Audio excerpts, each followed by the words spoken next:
Okay. It's dark and hell is hot. Ooh. I didn't have any prep That for was this. I my swear to God, I had no prep. Yeah, I had no prep. Yeah, I had no prep. Dark and hell is hot. It's very, very, very, very strong. Yeah.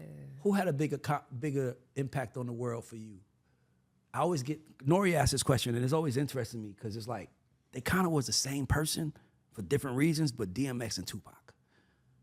Because X run was, he had a longer run, obviously, but Pac run was 5 years, but it's like, who do you think meant more in their moment? Because I don't think Pac really got it until 96. Like, I was a Tupac fan. Nigga, 94, when he was doing straight balling and beefing with the whole world, it wasn't cool to be with Tupac, my nigga. He was by himself. So, but X, on the other hand, had 2 #1 albums in the same year. Yeah. No rapper has ever done that. Whose impact on hip hop you think had a bigger one? I have to go DMX because I don't understand the Tupac one. I don't understand it. You don't understand Tupac's what? Just everything. I was too young. I can see that. Yeah. I think people really, really don't understand the value of being around something. Yeah. Yeah. Like, y'all would never understand what it's like to go buy a mixtape. And I'll never understand what it's like to go buy a vinyl. I don't know. Yeah, me neither. I don't understand it. You get what I mean? A cassette, a CD. I know what it's like to want to go get a CD. There's certain things that you can relive, but it would never be the same feeling. Because what you gotta understand is that 50 Cent is not 50 Cent if it's not 2002, 2003. You know why? Is because what happens is that every single place you went, every car was playing 50 Cent. Yes. Every single bootlegger had everything G-Unit and had albums, everything. Every single thing. Lloyd Banks freestyles, Tony Ayo, 50 Cent. It was every single thing. It had 1, 3, 4 all-star mixtapes. They wouldn't even understand it. Point being with all of this is that you have to be around certain things to understand certain things. I cannot understand Tupac's impact because I could never feel it. I only see it and I hear. I know what it felt with DMX. I know what it felt like when everybody wanted to get a dog. And if you didn't have a pitbull, you weren't a man. Yeah. I'm being real. I had a homie that literally shaved his head because of DMX. I don't doubt it. I don't doubt it. I know when it was like, and then if you had a pit bull and you didn't have the wide chain link leash, it wasn't what it was supposed to be. I know what it was like when niggas, when hood, like young hood kids is like, yo, bro, I want a dirt bike and a quad. And I'm like, we live in Brooklyn. There's no dirt roads, dickhead. And it's like, yeah, I know why. Because of D&Y and the whole Rough Rider movement. Yeah. This is a real thing. So I will always pick what I recognize. I think I have a hot take. I'm gonna just say, I say it a few times, but I think DMX is the biggest superstar in hip hop history. Superstar, like that to me. That's presence. That's music. That's acting. No, I mean it's just you got to understand something. DMX came to Atlanta, and it's the South. And this man got on stage in front of a black city in front of, he's like, I know my niggas in here, but where my bitches? And women were going, nigga, this is when you didn't, this is not around the time, but this is the same decade. It was like, who you calling a bitch? You know, it's like, you didn't say that. This nigga X, to me, was the biggest, like, to me, the most organic star. And the reason I say that is because Leo did an interview and he said, I don't want props for signing DMX. My mother would have signed him.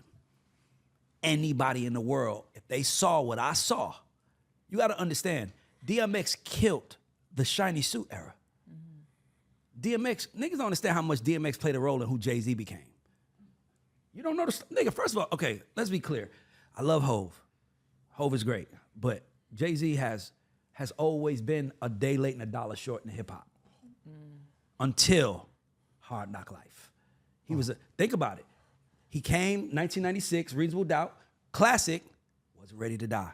It didn't have that. Little street niggas was playing it. I was playing it in a little MPV van running around New York with my cousins that summer. But like everybody was playing the other people. Like, you know what I'm saying? So watch what happened with Hov. So Hov, first album, Reasonable Doubt, he's on some lyrical shit, trying to show niggas see this. I'm with you. Biggie had the commercial success.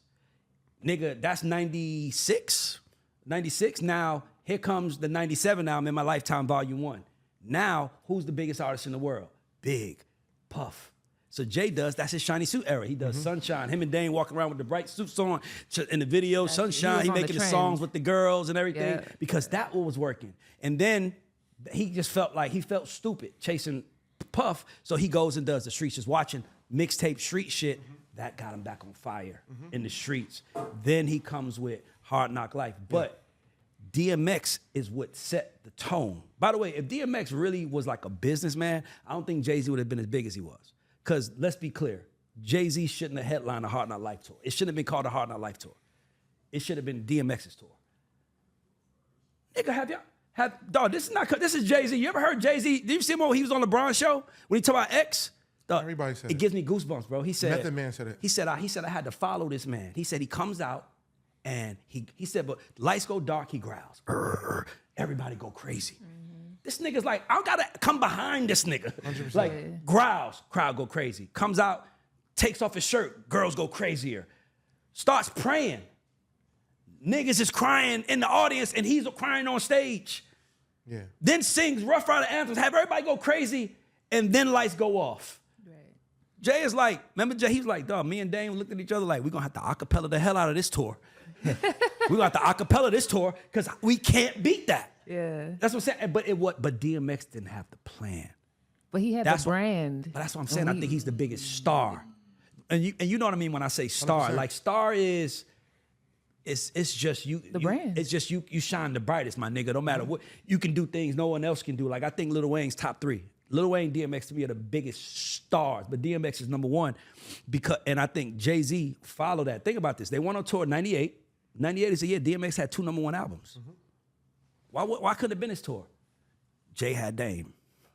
Nigga, that's being honest. DMX didn't have a Dame. He didn't have a nigga that was like, we gonna get to the big money. DMX was just a street nigga that loved rap. That's why I said he was the biggest star. I don't even think he cared about money. He just cared about him and his dog. I'm just telling you, like, he was the biggest star to me. And Jay-Z followed him. Everybody quiet, but I'm just letting y'all niggas know. I'm not quiet at all. No, I'm looking at them. I'm like, everybody always like, nigga, listening. We Jay-Z like, damn. followed DMX. And then he became the leader. Blueprint. Jay-Z meeting Kanye and Just Blaze was when he blazed his own point, his own lane, and became that nigga.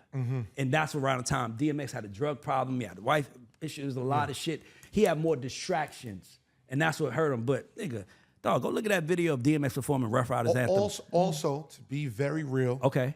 DMX did not get nicer. He didn't. Hove got better. Hov got nicer But by the year. But that's because Hove is a businessman. He knows, no, hear me out. He knows the nicer he is, Hove cheated the game. He basically was like, he was a scarcity nigga. While every other art in the world of drop as much music as you can, Hove was a nigga that every album he said, I'm retiring after this album. That nigga said he was retiring after A Reasonable Doubt. This is my last album. So it was always kind of like, all right, I'm gonna give y'all niggas something today. And we so thankful for it. So that's a little marketing trick that he did. It was like every year, Black Album, he retired. Kingdom Come, this is my only album. Here come Blueprint. Oh, okay, cool. Here come Magna Carta. Go. By the way, he had to do all that because he owed Live Nation. He had to make some money back. So that's why he had to drop those albums. But he always made it seem like that's the last album. And that's what made people run to it. It felt like he wasn't allowing himself to qualify.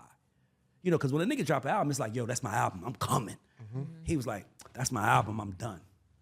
Nobody does that. So now everybody's like, he's done? Let me listen to this nigga. And he told me I'm an 8-figure. This nigga told me being worth 8 figures on his first album. I'm like, nigga, playing Monopoly with real money. He was just a hustler. That's why the streets loved him. But he wasn't big or none of them niggas. Like, he wasn't DMX. And he knew it. He was the smart nigga who played it smart the entire route. And 30 years later, he's the richest and #1 nigga in hip hop history. Last question. Well, I got 2 more.